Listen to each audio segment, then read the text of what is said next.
Claras e saudando os advogados aqui presentes. Ministro Vamos Luiz dar Fux, início, presidente então, do STF, à presencialmente 17ª no sessão plenário. extraordinária do plenário do Supremo Tribunal Federal, iniciando pela leitura da ata da sessão anterior. 7ª sessão ordinária do plenário do Supremo Tribunal Federal, realizada por videoconferência em 9 de junho de 2021. Lília Oliveira de Presidência Souza, do senhor ministro assessora-chefe Luiz do Fux, plenário, está em pé à presentes à direita do sessão, ministro senhores Luiz ministros Fux. Marco Aurélio, Gilmar Separados Mendes, por uma Ricardo divisória de Lewandowski, acrílico. Carmen Lúcia, Dias Toffoli, Rosa Weber, Roberto Barroso, Edson Fachin, Alexandre de Moraes e Nunes Marques. Procurador-Geral da República, Dr. Antônio Augusto Brandão de Aras. Abriu-se a sessão às 14h19, sendo lida e aprovada a ata da sessão anterior. Uma observação, considero aprovada a ata. Vou fazer uma rápida resenha da sessão do dia de ontem, apregoando o recurso ordinário 1209-429, que trata exatamente da responsabilidade civil do Estado em relação ao profissional da imprensa ferido em situação de tumulto durante cobertura jornalística. Após o ministro relator, o ministro Marco Aurélio, conhecia do recurso ordinário e dava-lhe provimento para, reformando o acórdão recorrido, a afastar a culpa exclusiva da vítima e assentar a responsabilidade do Estado por dano causado. Aí fixou uma tese. Como cada um fixou uma tese, nós vamos discutir a tese ao final. Aí, posteriormente, o ministro Alexandre de Moraes, que acompanhava o relator para dar provimento ao recurso ordinário, mas propunha uma outra tese que nós vamos discutir no final, e do voto do ministro Edson Fachin, que também acompanhava o relator para dar provimento ao recurso, acolhendo integralmente os pedidos formulados, também propondo uma tese, pediu vista dos autos o ministro Nunes Marques. E Vossa Excelência, ministro Nunes Marques, tem a palavra para o seu voto, que Vossa Excelência pediu que se deixasse para o dia de hoje. Senhor presidente, senhoras ministras, senhores ministros, senhores advogados, senhora secretária da sessão, meu boa tarde a todos. Trata-se de recurso extraordinário interposto por Alessandro Wagner Oliveira da Silveira contra acórdão proferido pelo Tribunal de Justiça do Estado de São Paulo. Em suas razões, o recorrente, em síntese, alega violação aos artigos 1º, incisos 1 e 5º, caput, incisos 9º, 14, artigo 37, parágrafo 6º, artigo 220, caput, e parágrafo 2º da Constituição da República. Está sem som, não está? Os senhores estão ouvindo? Julgamento no qual o STF Ministro tem de decidir Marques sobre a ficou sem responsabilidade civil do Estado em caso de profissional Agora da imprensa voltou. ferido pela polícia em situação de tumulto durante cobertura jornalística. Pode prosseguir.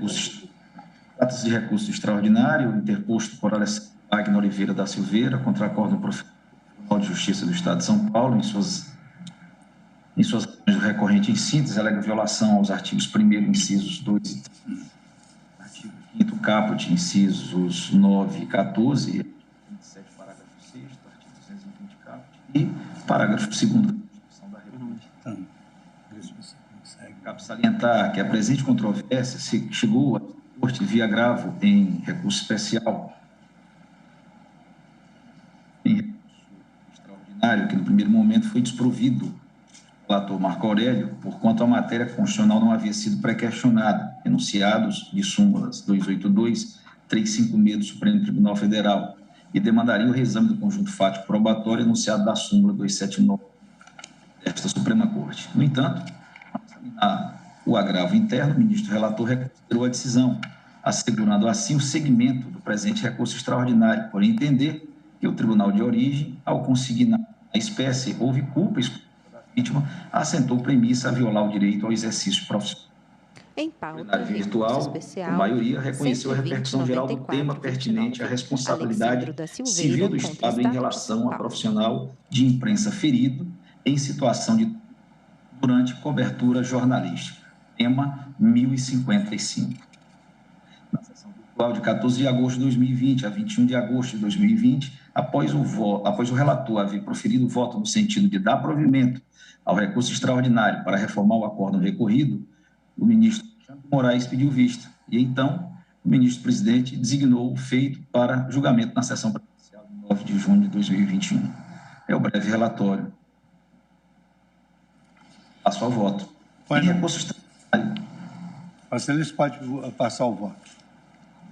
Em recurso extraordinário de repercussão geral, o desejo de fazer justiça, no caso concreto, não pode ser maior do que a reflexão sobre os efeitos transcendentes da manifestação do Supremo Tribunal Federal para casos atuais e futuros que tramitem na Justiça. É ponto assente na doutrina e na jurisprudência que a culpa exclusiva da vítima atenua ou mesmo exclui a responsabilidade patrimonial do Estado por danos causados a terceiros. Todos, Eli Lopes Meireles, curso de Direito Administrativo, São Paulo, Malheiros, 35ª, página 658. Logo, em processos dos quais esse tema é agitado, não se estabelece nenhuma controvérsia sobre a questão jurídica em si. O que normalmente ocorre é uma investigação empírico-probatória para desvendar se, no caso concreto, ocorreu ou não a culpa da vítima e se ela foi determinante para o evento. A causa que temos em mesa não escapa desse figurino. Também aqui o que se discute é se o repórter teve ou não culpa pelo evento danoso. Ora, isso, com a devida vênia, é tema eminentemente probatório, sobre o qual a instância de origem é soberana, conforme entendimento cristalizado na súmula 279 do Supremo Tribunal Federal, que vem sendo reiteradamente aplicada em processos semelhantes a este. Agravo regimental no recurso extraordinário, administrativo, responsabilidade civil do Estado, indenização por danos materiais, colisão de veículo em poste instalado em local supostamente impróprio, culpa exclusiva da vítima, impulsionamento, conjunto fático probatório, incidência da súmula 279, agravo regimental desprovido. RE 945343, relator, ministro Luiz Fux, primeira turma, publicado no Diário de 27 de maio de 2016. Agravo regimental em recurso extraordinário com agravo, direito civil, responsabilidade objetiva, culpa exclusiva da vítima, necessidade do revolvimento do conjunto fático probatório dos autos, incidência do enunciado 279 da súmula do Supremo Tribunal Federal, aos argumentos capazes de infirmar a decisão agravada. ARI 911-269, relator ministro Gilmar Mendes, publicado no Diário de 13 de novembro de 2015. Recurso extraordinário com agravo, reiteração da tese do recurso inadmitido, subsistência da decisão agravada, administrativo, responsabilidade objetiva do Estado, alegação de culpa exclusiva da vítima, necessidade de reexame de fatos e provas, impossibilidade, incidência da súmula 279. ARI 1.190.232, relator Ricardo Lewandowski, publicado no Diário de 30 de maio de 2019. No mesmo sentido, culpa exclusiva da vítima, nexo de causalidade, fatos e provas, reexame, impossibilidade, precedentes, inadmissível em recurso extraordinário de exame de fatos e das provas dos autos, incidência da súmula 279 do Supremo Tribunal Federal, área 1.262.231, relator ministro Dias Toffoli, publicado no Diário de 15 de maio de 2020. No mesmo sentido, agravo interno 763.873, relator ministro Roberto Barroso, publicado no Diário 18 de março de 2014. Pode-se cogitar de avaliar a controvérsia não na perspectiva estrita da situação particular do autor da ação, mas sim numa ótica mais geral, para estabelecer um estándar interpretativo para as hipóteses análogas. Ora, mas para que isso seja possível, é preciso delinear muito bem a situação tipo sobre a qual se quer estabelecer a tese. E o ferimento a um jornalista pela polícia no evento público pode apresentar-se sob muitas modalidades diferentes, que não podem ser reduzidas a misteriosas. As situações reais são muito matizadas. Há o jornalista que acompanha a polícia com autorização desta, e às vezes até com o uso de coletes e equipamentos de proteção cedidos pela própria polícia. Há o jornalista que se infiltra na multidão, com ou sem o conhecimento da polícia, mas com o uso de roupa que o destaca e o identifica como jornalista. Há o jornalista que casualmente depara com o tumulto e resolve cobri-lo de forma imediata, sem maiores formalidades ou comunicações prévias. Há o jornalista que desobedece ordens para se afastar do tumulto. E há até mesmo o jornalista que se mistura com os personagens da ação, buscando um melhor entendimento e uma experiência radical da notícia. Aquilo que no jargão próprio se chama de jornalismo cônjuge. Por outro lado, os eventos tumultuários também não são redutíveis a um padrão homogêneo. Há passeatas que começam tranquilas e, inesperadamente, sem que houvesse qualquer indicativo anterior nesse sentido, explodem em violência. As rixas generalizadas que são esperadas depois de certos eventos esportivos ou políticos. Aos eventos que não demandam o uso de força, mas em que um policial isoladamente provoca lesão em um participante. Há situações em que ferimentos acidentais são provocados em pessoas que sequer participam do evento. Há outras em que os próprios manifestantes se ferem reciprocamente. Enfim, excessiva qualquer generalização sobre a responsabilidade civil da administração em suas ações para controlar a ordem em eventos públicos. A casuística, debruçada sobre a miríade de arranjos possíveis, é que indicará a solução apropriada para cada evento particular. O caso dos autos é ilustrativo a esse respeito, pois ele tem muitos elementos acidentais que não podem ser abstraídos, reduzidos a uma questão jurídico-constitucional suscetível de deliberação em recurso extraordinário, muito menos para fins de fixação de tese para casos futuros. Para avaliar e revisar o caso em análise, seria preciso estudar novamente o acervo probatório e, quiçá, até determinar a realização de novas diligências, para debelar dúvidas sobre se, de fato, a vítima colaborou ou não para o evento danoso. Porém, isso não está no âmbito do recurso extraordinário, nem é missão de uma Corte Suprema. Entre os muitos inconvenientes da generalização da controvérsia, destaca-se o fato de que, quando se estabelece a discussão nesse nível tão abstrato, restam apenas duas opções para o intérprete, ambas em pauta, ruins. RE A 209, 429. O jornalista ferido pela polícia em evento Silveira público contra o deve Estado de São sempre Paulo. ser Voto ao indenizado. ministro Nunes Marques. O jornalista ferido pela polícia em evento público nunca deve ser indenizado. Posta assim, em termos maniqueístas e abstratos, a resolução dos casos particulares fica muito empobrecida, pois os juízes restarão privados da avaliação das características originais das demandas, imputando-se ao Estado, caso se adote a interpretação favorável à indenização, o dever de pagar em praticamente todas as ações propostas por jornalistas. Semelhante solução, a devida penha, acaba por transformar a responsabilidade civil do Estado em um seguro contra morte e acidentes pessoais em favor dos jornalistas, a cargo do poder público. Isso também pode ter impacto sobre as situações que o jornalista é ferido por terceiro, e não pelo agente público. Será mais interessante indicar o Estado como agressor, dada a certeza da indenização. A responsabilidade civil do Estado, no atual estágio do desenvolvimento doutrinário, cobre os riscos normais decorrentes da prestação dos serviços públicos. É certo que não se exige mais que o lesado comprove o dolo ou culpa da administração, mas daí não se pode extrair que a administração sempre e necessariamente tem de indenizar qualquer dano materialmente provocado por seus agentes, pois o nexo de causalidade pode, de fato, ter sido criado por ação ou omissão da própria vítima. Aliás, Esse é um caso raríssimo em que é o comportamento da vítima e não do ofensor é que determina ou não o dever de indenizar.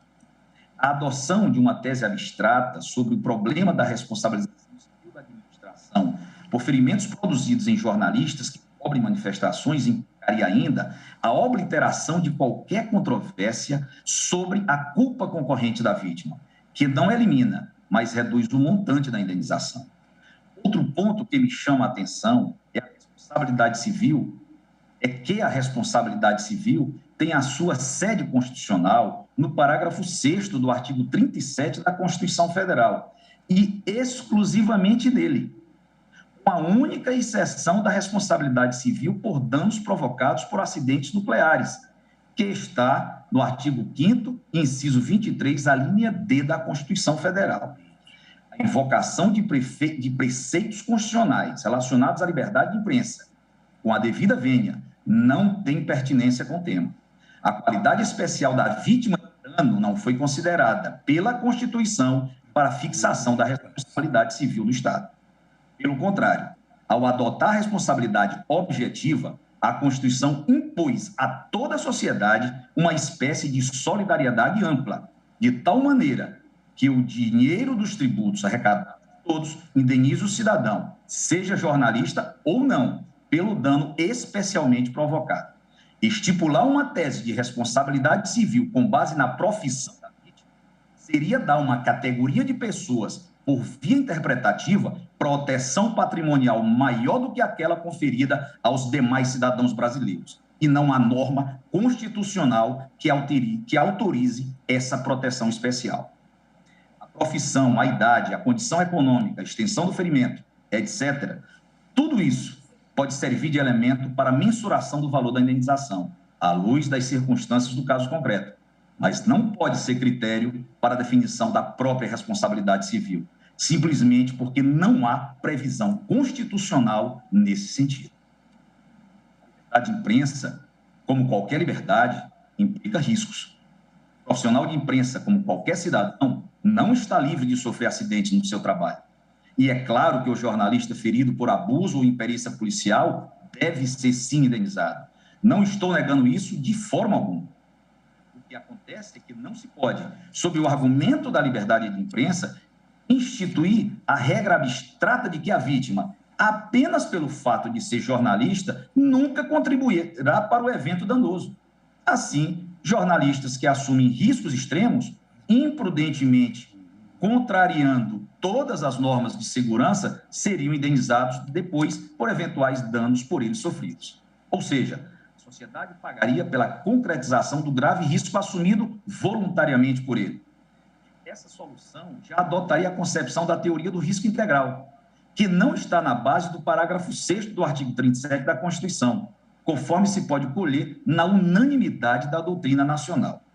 Com as devidas vênias do ministro relator, dos ministros que já o acompanharam e provavelmente de todos os demais que o acompanharão, divijo de suas excelências e considero que a aplicação de excludente de responsabilidade civil não viola o direito ao exercício profissional e nem mesmo o direito ao dever de informação, tendo em vista que o exercício desses direitos não pressupõe o reconhecimento de uma garantia automática de indenização pelo poder estatal aos profissionais de imprensa em situações de exposição voluntária ao perigo, ou ainda por sofrerem lesão em decorrência de caso fortuito ou de força maior durante a realização de coberturas jornalísticas.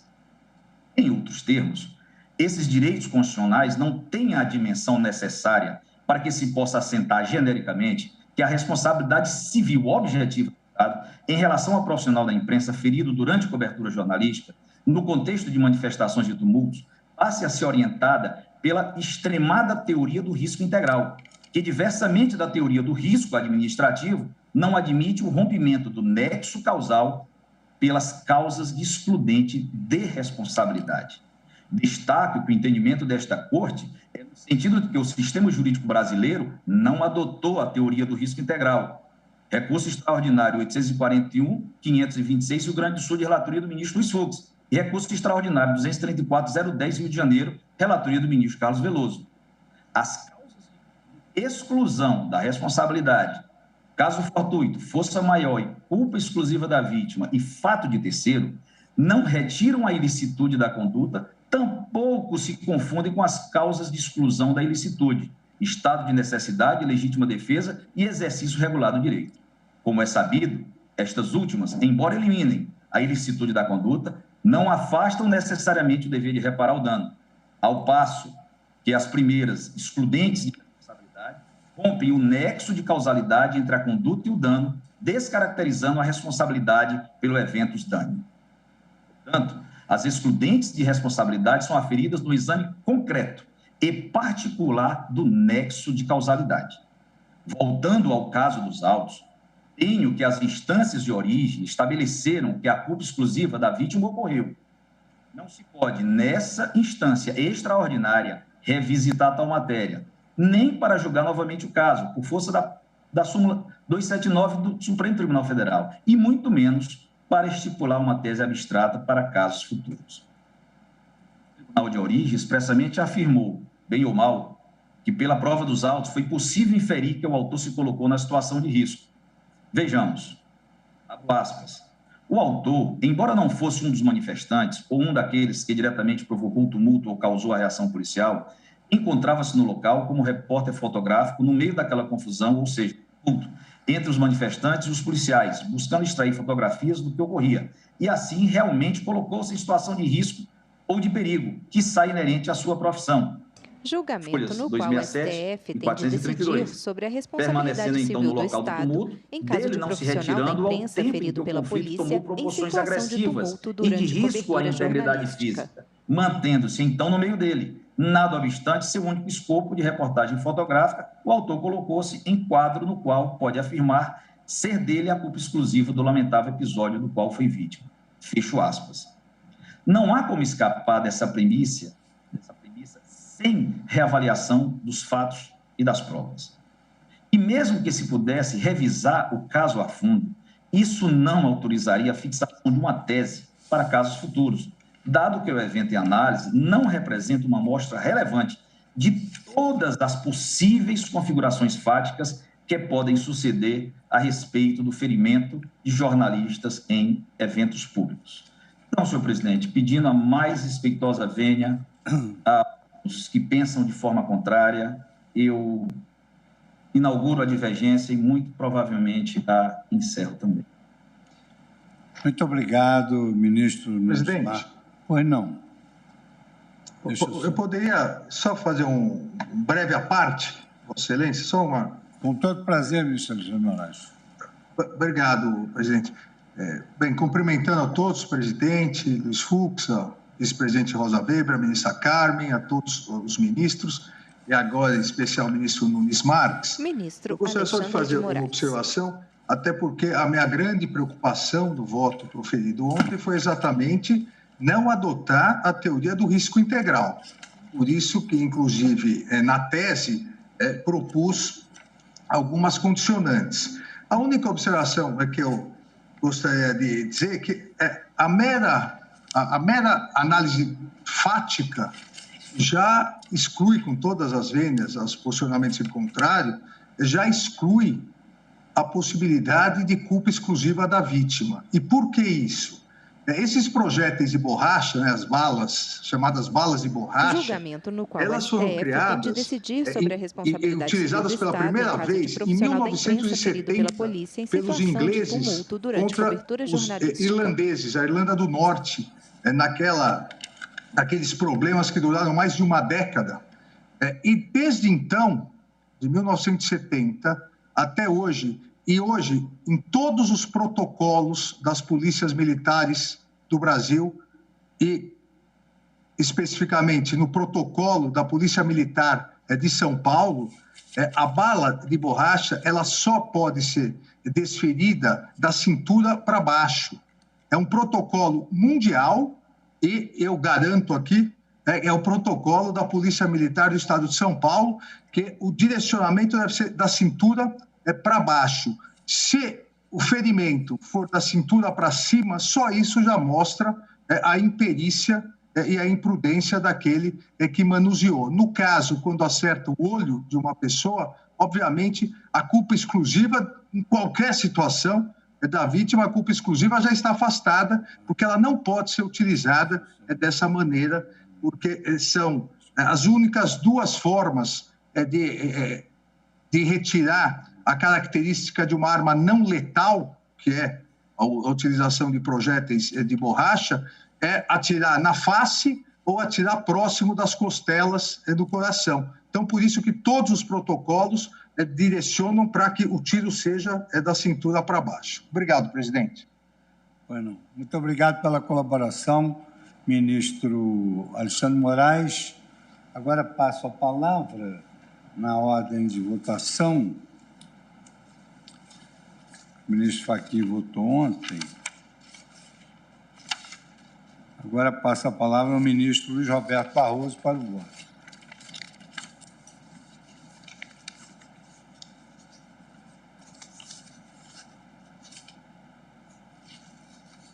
Som.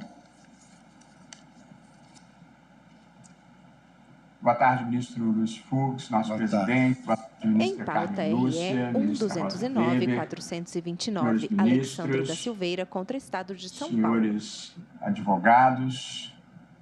Presidente, meu voto é bastante breve. Ao fundo, e, na verdade, prateleiras com todas as porta-retratos vezes e demais objetos, estante eu com estou acompanhando livros. Na fundamentação a posição já assumida pelo eminente relator, nosso decano, ministro Marco Aurélio, a quem cumprimento, e também pelos ministros Alexandre de Moraes e Luiz Edson Fachin. Julgamento no qual o STF tem de decidir sobre a responsabilidade civil do Estado em caso de profissional da imprensa ferido pela polícia em situação de tumulto durante cobertura jornalística. Foi atingido por um disparo de uma bala de borracha que o atingiu no olho esquerdo, tendo ele perdido 80% da visão. E os fatos são incontroversos. Portanto, penso que nós não estamos revisitando a prova. Com base nesse fato, nessa causa petende, ele ingressa em juízo para postular uma indenização pelo dano sofrido. O Tribunal de Justiça do Estado de São Paulo, no entanto, julgou improcedente o pedido por considerar que houve culpa exclusiva da vítima, que havia comparecido para cobrir uma manifestação e nela permaneceu mesmo quando degenerou em tumulto, fazendo a reportagem fotográfica daquele evento. De modo que o entendimento do Tribunal de Justiça de São Paulo foi o de que o próprio jornalista teria se colocado em uma posição de risco, em uma posição de perigo, e, consequentemente, não faria jus à indenização. Essa é a hipótese descrita sumariamente. O pedido de indenização envolve, como nós sabemos, um caso que, em direito, nós chamamos de responsabilidade civil, que é o dever daquele que causa um dano de indenizar a vítima do episódio. E a responsabilidade civil se assenta tradicionalmente em 3 elementos: conduta culposa, dano e nexo de causalidade entre a conduta e o dano. É preciso que aquele comportamento tenha sido o responsável pelo dano sofrido. Quando se trate, no entanto, de responsabilidade civil do Estado, cumprimento o Procurador-Geral da República, doutor Augusto Aras, que acaba de entrar aqui na minha tela.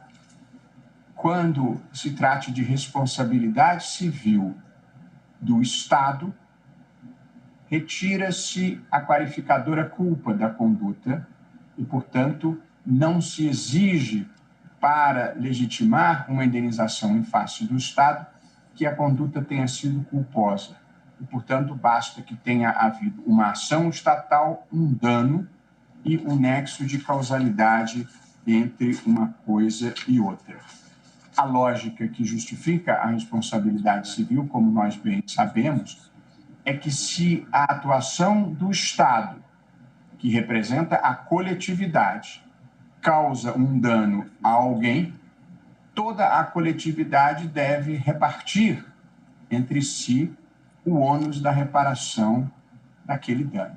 Essa é a lógica da responsabilidade civil objetiva, singelamente posta.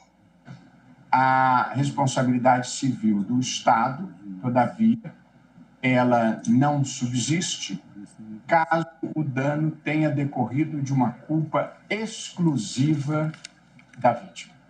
Portanto, narrei a hipótese fática, narrei brevemente o quadro jurídico e agora aplico uma coisa à outra para entender que o jornalista tem direito à indenização e que não me parece acertada a caracterização de culpa exclusiva da vítima.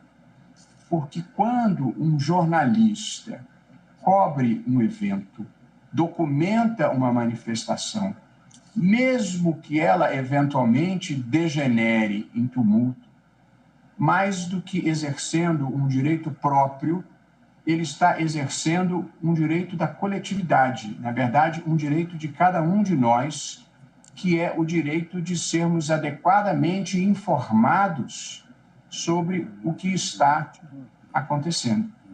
A liberdade de expressão, para além de ser uma manifestação da dignidade da pessoa humana, ela também é indispensável para a democracia, para que haja uma livre circulação de informações, de ideias e de opiniões, e ela também é imprescindível como registro histórico, registro da história que está acontecendo. O jornalismo é o registro da história corrente e, portanto, o jornalismo representa uma fonte de aprendizado para as novas gerações. O que é jornalismo hoje vai ser a história do dia seguinte. Portanto, o jornalista não estava lá propriamente correndo um risco em nome próprio ou por interesse próprio. Ele estava lá correndo um risco pelo interesse público, que todos nós temos de saber exatamente o que acontece em uma manifestação e se a repressão policial se deu de maneira proporcional. Eu desconhecia esse protocolo que o ministro Alexandre de Moraes acaba de narrar, de que os tiros de borracha devem ser da cintura para baixo. Pode ser dolorido também, mas independentemente do protocolo, a verdade é que, mesmo que não tivesse havido uma quebra de protocolo, mesmo que ele tivesse sido atingido, digamos assim, no joelho, ainda assim, se tivesse sofrido um dano por estar fazendo uma cobertura jornalística de um evento de interesse público, tendo sido o dano causado por um agente estatal, eu acho que haveria, sim, responsabilidade civil do Estado e o consequente dever de indenizar.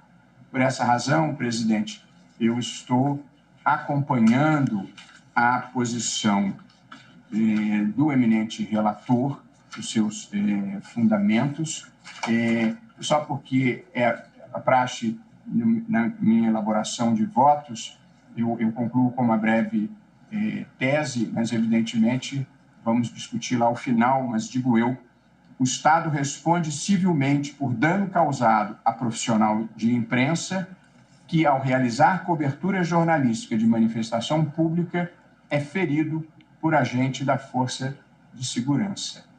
Um pouco diferente no enfoque da conclusão do ministro Marco Aurélio, da tese do ministro Marco Aurélio, um pouco mais próxima da primeira parte da tese do ministro Alexandre de Moraes. Eu recebi agora a tese também do ministro Fachin e vou lê-la para ver se produzimos um específico consenso nessa matéria. Portanto, presidente, eu estou julgando procedente estou julgando procedente o pedido e acolhendo as razões do recorrente em particular. Como voto, presidente? Muito obrigado, ministro Gilberto Barroso. Passo a palavra agora à Sua Excelência, nossa vice-presidente, ministra Rosa Weber.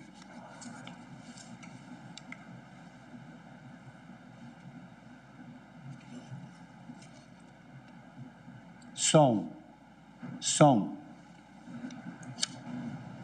Em pauta, RE 1.209.429, Alexandro da Silveira contra Estado de São Paulo. Saúdo os eminentes colegas. Ministra Rosa Weber, vice-presidente do STF. Ao fundo, toda a parede é uma estante de madeira repleta de livros. Um quadro ao centro. Doutor Augusto Aras, as advogadas e advogados presentes. Julgamento no qual o STF tem de decidir sobre a responsabilidade civil do Estado em caso de profissional da imprensa ferido pela polícia em situação de tumulto durante cobertura jornalística.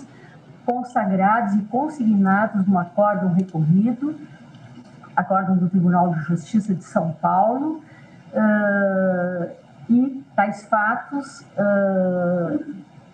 ocorreram em 2003, durante uma cobertura jornalística de greve em São Paulo, quando um fotógrafo sofreu ferimento no olho e perdeu quase totalmente a visão, inclusive porque ele já tinha um problema congênito no outro olho.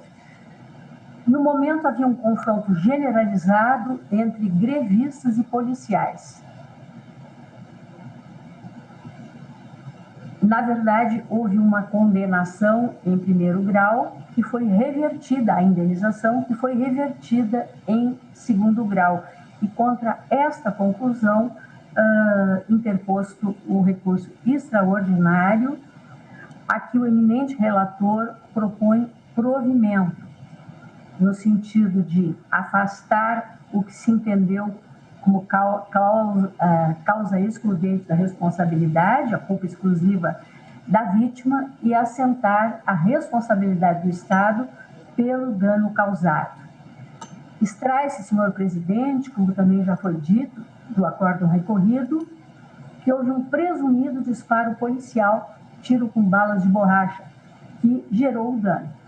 Mas a vítima, pela ótica do Tribunal de Justiça de São Paulo, sublinho, talvez por não se ter desviado da vala, teve a ela atribuída culpa exclusiva.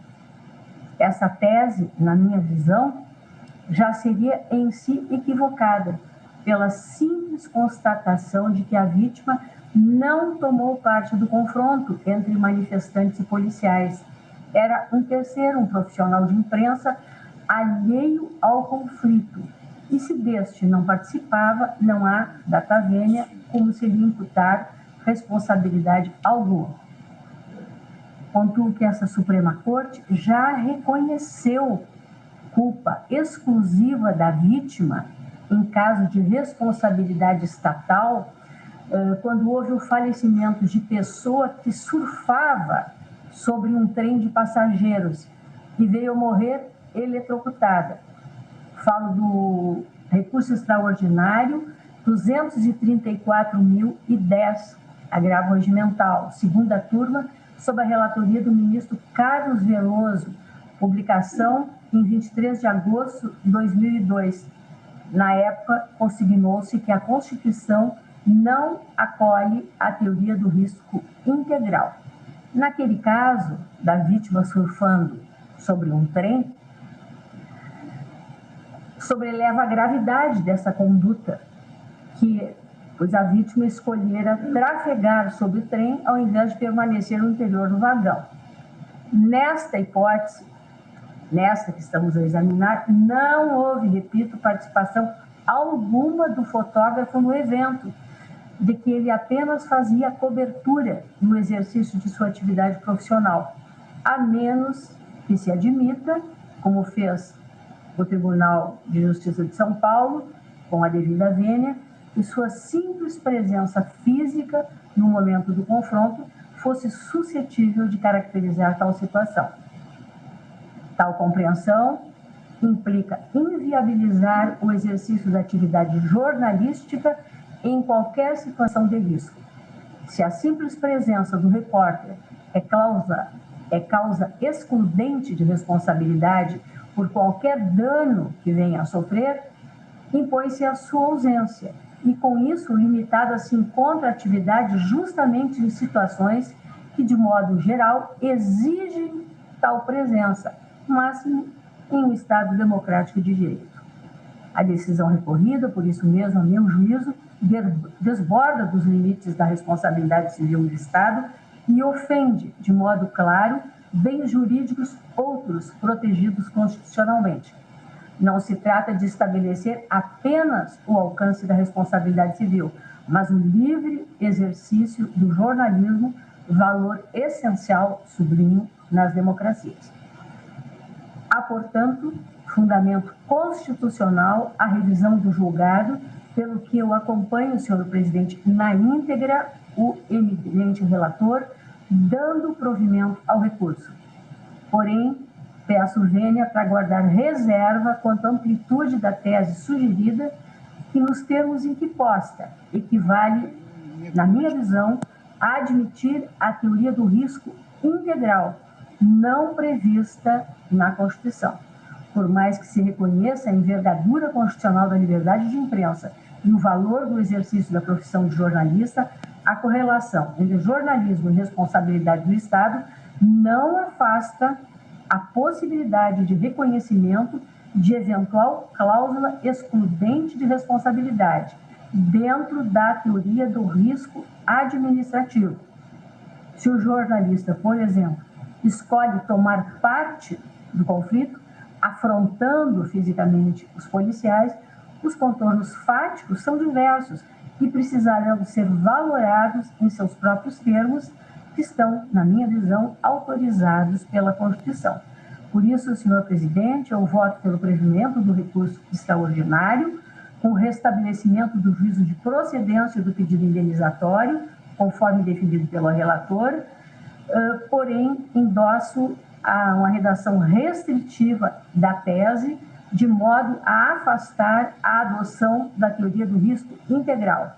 Em suma, entendo que o Estado é responsável por danos causados a jornalista que, no exercício lícito da profissão, é ferido por ato imputado a agente público, não sendo aplicável excludente de responsabilidade consubstanciada na culpa exclusiva da vítima, quando essa se limita a estar presente no local dos acontecimentos potencialmente perigosos, como condição necessária ao exercício profissional.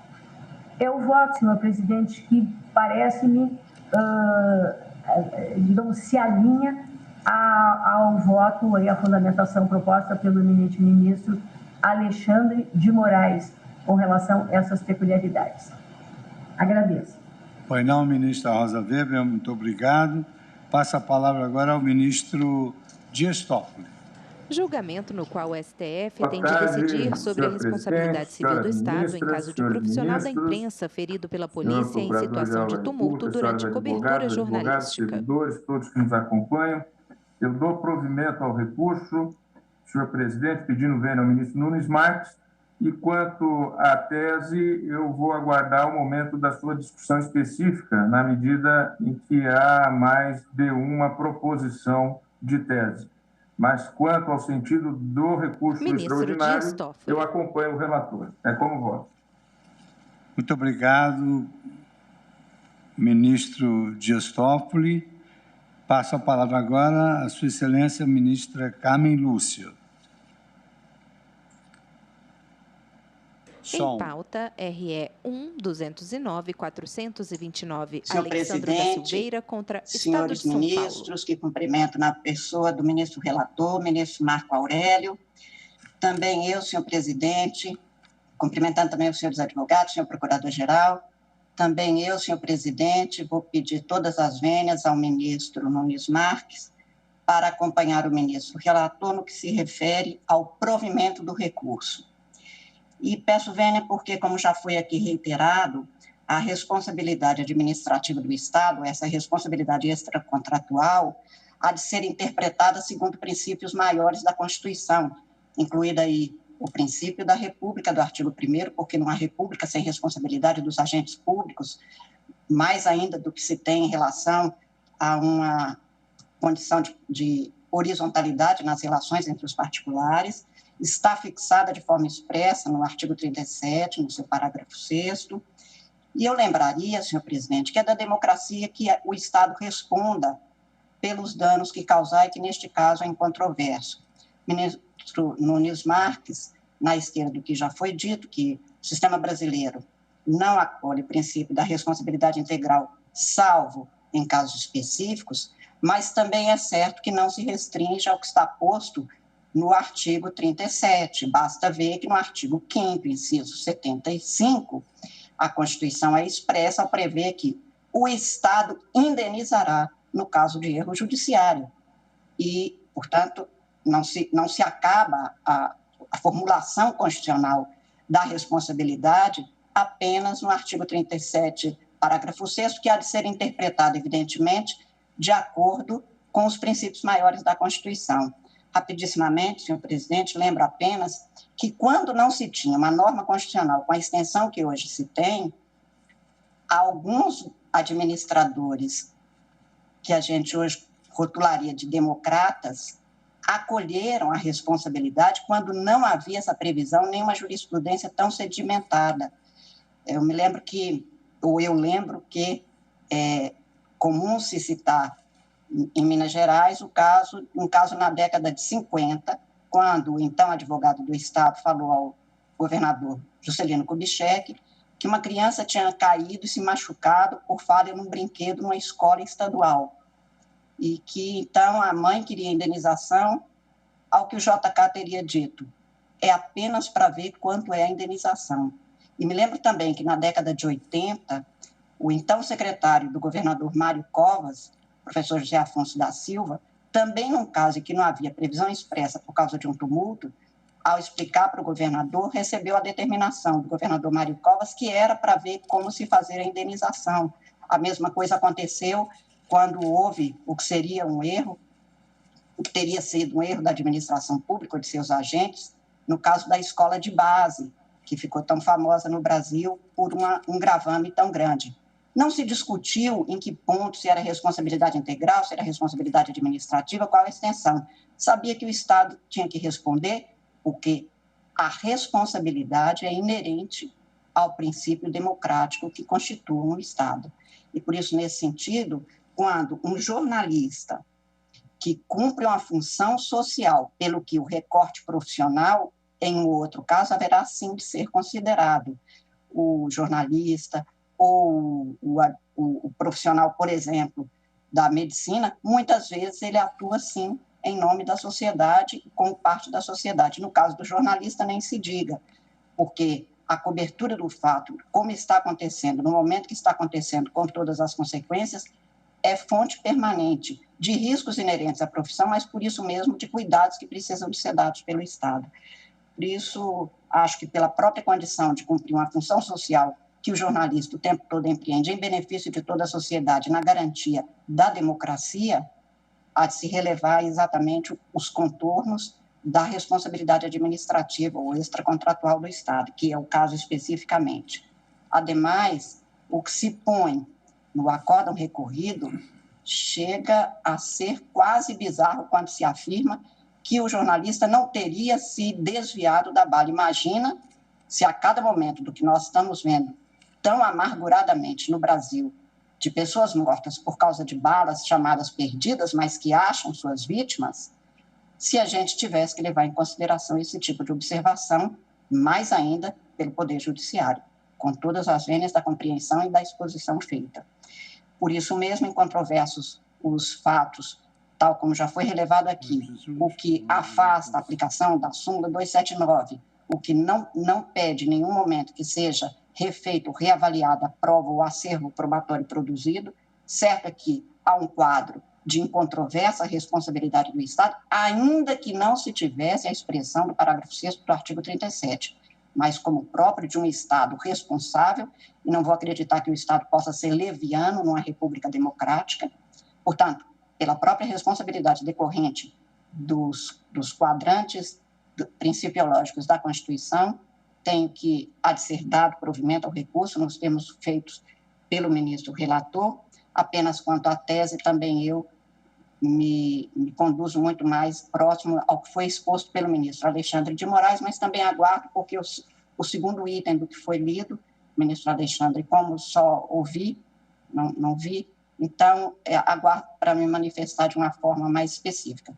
Mas, de toda sorte, eu voto no sentido do provimento do recurso e da fixação da tese com os contornos que foram estabelecidos previamente, com as restrições que já foram aqui estabelecidas quanto à dicção da tese apenas. Como voto, senhor presidente, agradecendo a palavra. Muito obrigado, ministra Carmen Lúcia, pelo voto. Passo a palavra agora à sua excelência, o ministro Ricardo Lewandowski.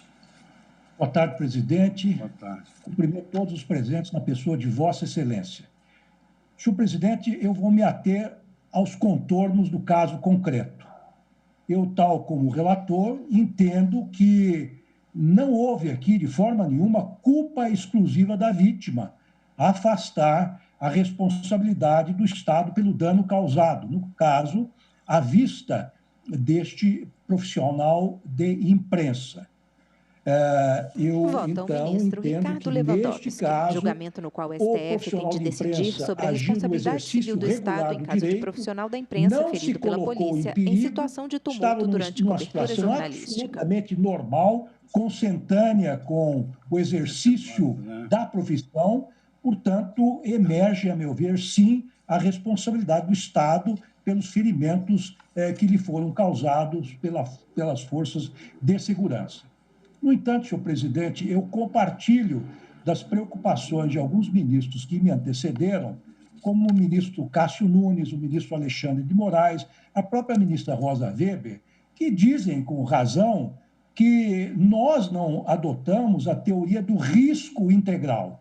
Nem sempre, quando se consegue fazer uma relação entre a ação do Estado e o dano, nem sempre que esse nexo causal fique evidenciado, surge a responsabilidade do Estado de indenizar. Existem as excludentes, como já foi dito aqui, que são exatamente a culpa exclusiva da vítima, os casos fortuitos, os casos de força maior. Portanto, não há essa tese, não agasalhamos a tese do risco integral, risco administrativo integral. Eu fiquei extremamente sensibilizado com as palavras do eminente ministro Cássio Nunes e tenho a impressão, tenho para mim, que elas foram, de certa maneira, secundadas pela ministra Rosa Weber, no sentido de que não seria conveniente fazermos aqui um nexo entre o exercício de uma determinada profissão e a obrigação do Estado de indenizar. Eu vejo que, na tese proposta pelo eminente relator, faz-se alusão ao profissional de imprensa. Quem é o profissional de imprensa? É só aquele que tem carteira assinada com algum jornal ou algum veículo de grande expressão? Ou é o freelancer também?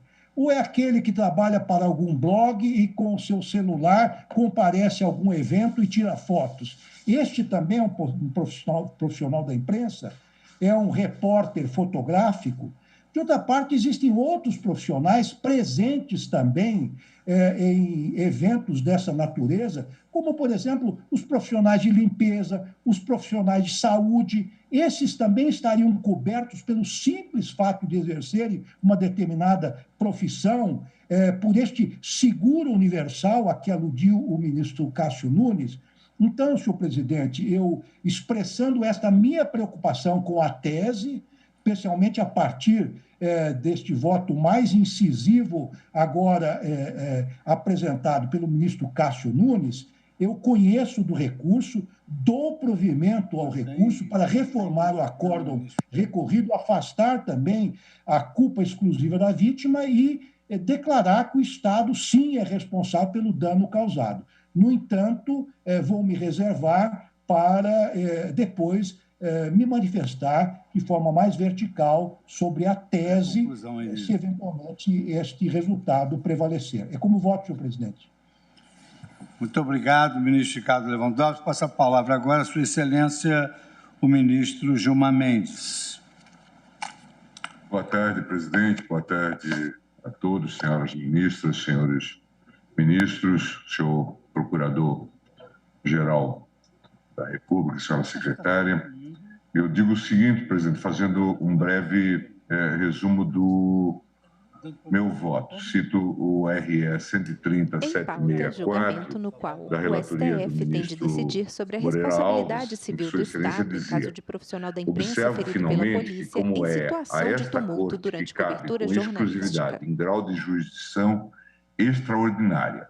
Dizer da contrariedade ou não de dispositivo constitucional para se saber se ocorre ou não a responsabilidade objetiva do Estado, prevista na Constituição, é indispensável qualificar juridicamente os fatos tidos como certos pelo acórdão recorrido para se apurar se se verificam ou não os requisitos dessa responsabilidade e, em consequência, se há ou não a incidência da norma constitucional. Essa é uma decisão da primeira turma no RE já referido, 130.764, DJ de 7/8/92. Em caso, digo eu, pode-se alegar a existência de múltiplas causas concomitantes para a ocorrência do evento danoso, quais sejam ocorrência de manifestação paredista, que apesar de inicialmente ser pacífica, transformou-se em violenta com arremesso de pedras e objetos na direção dos agentes estatais, entrando em confronto com a polícia militar.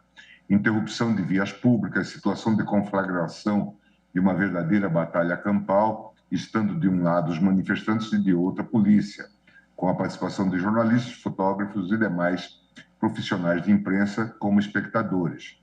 Situações essas que configuram um risco iminente que demanda intervenção imediata das autoridades públicas e não configura, em tese, ato ilícito. Aqui, eu considero importante afirmar que do que se extrai dos documentos dos autos, o fato ocorreu em 18/5/2000, mas consta desde a exordial como sendo datado de 18/5/2003, assim como no acórdão recorrido, de maneira que poderia configurar envolvimento de fatos de prova e rediscutir a data do evento danoso, por ser incabível tal revisão ou em sede de recurso extraordinário. A razão pela qual, também aqui me parece irrelevante, deve ser considerada a data que consta do acórdão. A questão só seria relevante para saber se se aplicaria aqui o Código Civil anterior ou o Código Civil de 2002. E aí eu repasso, então, essas questões e vou já aos pontos finais, dizendo o seguinte. Em pauta, RE 209.429, foi reconhecida Alexandre da Silveira contra Estado de se São configura Paulo. quando esta deva ser considerada responsável Gilmar diretamente pelo acontecimento danoso, apta a romper o nexo de causalidade, quando, por exemplo, ao ver a arma não letal sendo preparada para ser disparada, a vítima se colocasse ao alcance da mira daquela, jogando-se na direção ou permanecendo consciente e voluntariamente na linha de tiro. No acórdão recorrido, consta que, apesar de considerar ter sido a bala de borracha disparada por policial a causa eficiente do infortúnio, entendeu o relator que as circunstâncias em que os fatos ocorreram não autorizam a indenização por responsabilidade imputada ao ente público, ao argumento de que aquele fato decorreu do estrito dever, do estrito cumprimento do dever legal de polícia militar, além do que o autor colocou-se em quadro no qual se pode afirmar-se dele a culpa exclusiva do lamentável episódio do qual foi vítima. E eu transcrevo, então, os principais fundamentos dessa conclusão. E digo o seguinte: sobre essa presunção contida no acórdão recorrido, no sentido de o autor recorrente se colocar em situação de risco ou de perigo que sai inerente à sua profissão, esta Corte dispõe de um precedente lapidar da lavra do ministro Vitor Nunes, cuja ementa descreve: responsabilidade civil, simples presunção que não configura culpa exclusiva da vítima. RE 33065 da relatoria do ministro Vitor Nunes, segunda turma, DJ de 1º/12/65. De pronto, afirmo que não considero restar presente situação configuradora de culpa da vítima na atitude do autor de permanecer no local conflagrado, tal como já foi consagrado nos precedentes a partir do voto, nos votos precedentes a partir do voto do ministro Marco Aurélio, do ministro Alexandre de Moraes e dos demais colegas. Haja vista que estava exercendo seu trabalho jornalístico de registrar as cenas fotográficas da manifestação em curso e da repressão policial. Tais fatos eram notícias e necessitavam ser registrados sob o olhar da câmera do fotógrafo, que estava escalado para fazer a cobertura jornalística daquele movimento paredista. Aqui calha mencionar que tal conclusão não configura, como já assentei a partir do precedente da relatoria do ministro Moreira Alves, não configura revolvimento fático probatório inadmitido em sede de apelo extremo, nos termos da súmula 279 desta Corte, mas mera requalificação ou reanálise jurídica dos elementos que constam dos autos, com o panorama fático probatório descrito pelo acórdão recorrido, reenquadramento jurídico dos fatos, o qual é sabidamente admissível nesta Corte, e eu cito, então, os vários precedentes. E, por isso, estou concluindo dizendo que não considero que o simples exercício da profissão de jornalista fotográfico, pelo fato da vítima permanecer no local conflituoso entre manifestantes e a polícia, seja possível daí extrair culpa exclusiva da vítima para a ocorrência do evento danoso, sob pena de se partir para a simples presunção odiosa e manifestamente inconstitucional, na linha do assentado pelo precedente da relatoria do ministro Vitor Nunes. De outro lado, a segunda situação, culpa pelo perigo em si, apresenta-se quando a vítima tenha participado de atos ilícitos que desaguassem na resposta estatal de uso de arma não letal, bala de borracha. Ou seja, caso estivesse descrito no acordo recorrido que ela participou da manifestação ou arremessou pedras ou objetos na direção da polícia. Situação esta que foi expressamente afastada pelo relator do acórdão recorrido. Sendo assim, descartando qualquer incitação ou participação do repórter fotográfico na manifestação paredista não pacífica, a doutrina entende que não está configurada a culpa daquele pelo surgimento do perigo, razão pela qual aplica-se o disposto no artigo 929 do Código Civil. O autor do dano tem o dever de reparar a vítima, ainda que seu ato seja considerado lícito. Portanto, presidente, nessa linha eu estou acompanhando os votos no sentido de dar provimento ao recurso. Também eu vou aguardar a definição das teses para, então, encaminhar o voto no sentido de subscrever uma das teses propostas. Mas estou dando provimento ao recurso, como já fizeram alguns colegas. Muito obrigado, ministro Gilmar Mendes. Cabe a mim o último voto. Todos os meus colegas que me antecederam analisaram o tema sob o ângulo da responsabilidade civil, que, evidentemente, nós temos que inserir esse tema na conclusão. Entretanto, aqui nós estamos diante de um caso muito interessante da liberdade de imprensa. E a liberdade de imprensa ela é assegurada na Constituição Federal, mas se não houver garantias para o exercício dessa liberdade, ela subjaz como letra morta no papel. Então, além da dimensão, digamos assim, defensiva da liberdade de imprensa, tem de haver também a dimensão protetiva que assegure o exercício dessa liberdade de imprensa.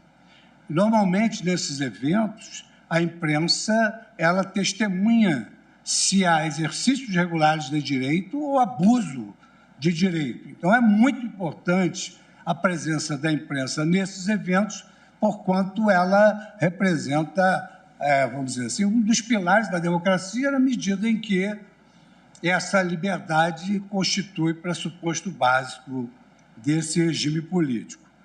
Por outro lado, exatamente à luz da democracia, que a Constituição Federal assegura a todos os lesados, pelos agentes públicos, o direito de obter a reparação do dano, porque estabelece a responsabilidade objetiva do Estado.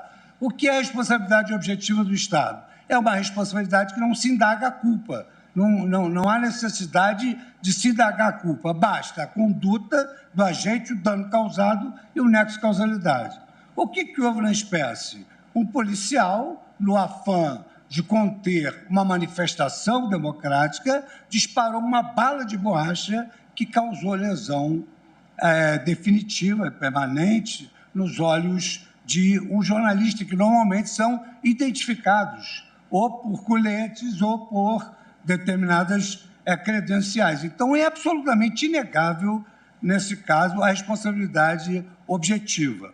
Essa dimensão protetiva, hoje, ela vem sendo a dimensão protetiva da liberdade de imprensa, e o caso aqui conclama que se especule sobre isso, ela vem muito bem enunciada pelo professor Owen Fiss na sua obra A Ironia da Liberdade de Expressão, traduzida pelo professor Gustavo Birenbaum e Carlos Mar da Silva Pereira, e também pelo professor Daniel Sarmento, no seu texto Liberdade de Expressão, Pluralismo e o Papel Promocional do Estado.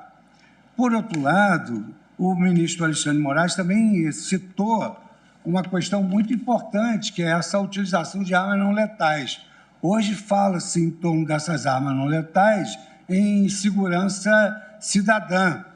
E tanto a Corte Interamericana de Direitos Humanos, a ONU e vários documentos transnacionais, eles determinam que o uso dessas armas não letais sejam manejados por pessoas com alta capacitação. Os documentos transnacionais a que eu tive oportunidade de ler são todos eles versantes sobre armas não letais, onde eles recomendam que, efetivamente, é preciso que haja muita cautela e capacitação. Até no artigo 13 do Pacto São José da Costa Rica e também nos princípios básicos sobre o uso das forças e armas da ONU de 1990, se estabelece o aperfeiçoamento de armas incapacitantes não letais para uso nas situações adequadas, com o propósito de limitar cada vez mais a aplicação de meios capazes de causar morte ou ferimento às pessoas. E o que houve em caso aqui? Houve um ferimento gravíssimo. Eu também destaco sobre essa segurança cidadã um texto de extrema importância de Leonanda Musumeci, Entre o Grito e o Tiro, Polícia, Democracia e Armas Menos Letais. Com esse acréscimo que o ministro Alexandre trouxe, de que há uma diretiva no sentido de que essas armas sejam disparadas numa parte do corpo que não gere lesão permanente, sem prejuízo também da razão ao ministro Luiz Roberto Barroso, que às vezes uma arma não letal da cintura para baixo causa uma lesão gravissimamente permanente e que pode levar a problemas psicológicos gravíssimos. Então, eu verifico aqui, conduta do agente, dano causado, nexo de causalidade, exercício da liberdade de imprensa que tem de ser protegido. A responsabilidade aqui ela é absolutamente inequívoca. Aqui, o acréscimo que o acórdão fez da culpa exclusiva da vítima, isso ocorre em casos raríssimos. Por exemplo, se a vítima tivesse passado da linha determinada pela polícia para aquela manifestação pública. Mas aqui não, aqui houve o atingimento de um profissional que estava exercendo a sua função, que tem eminência de uma liberdade consagrada constitucionalmente e que foi atingido por uma bala disparada pelo Estado. Assim como a liberdade de imprensa é um dos pilares da democracia, a responsabilidade objetiva do Estado também é um dos pilares da democracia, porque a responsabilidade objetiva significa a repartição de ônus por toda a sociedade em razão de atos praticados pela administração pública. Por esses fundamentos, então, depois dos votos brilhantíssimos que me antecederam, eu também, evidentemente, acompanho o voto do eminente relator no sentido de negar provimento, não é? Dar provimento ao recurso. E agora, então, nós temos algumas teses para chegarmos a uma conclusão a conclusão do colegiado para que sejamos adstritos à responsabilidade civil do Estado que não gere uma amplitude capaz de criar, digamos assim, um dano marginal com essa decisão. Então, o ministro Marco Aurélio, Sua Excelência, o relator, propôs a seguinte tese, e eu gostaria, ministro Marco Aurélio, que se não for fidedigna, que Vossa Excelência corrija imediatamente. Então, Vossa Excelência propôs viola o direito ao exercício profissional, o direito e dever de informar, conclusão sobre a culpa exclusiva de profissional da imprensa que, ao realizar cobertura jornalística de manifestação pública, é ferido... Perdemos o áudio, presidente. Perdemos o áudio.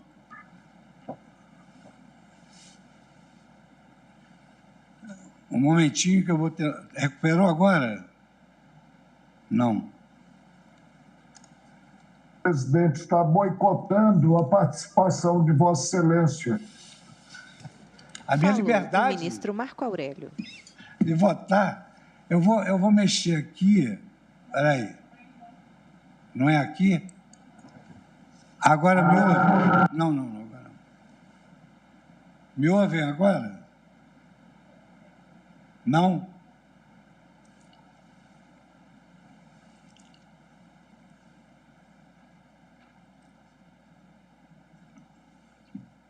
Mas não estava. O áudio do computador está desligado.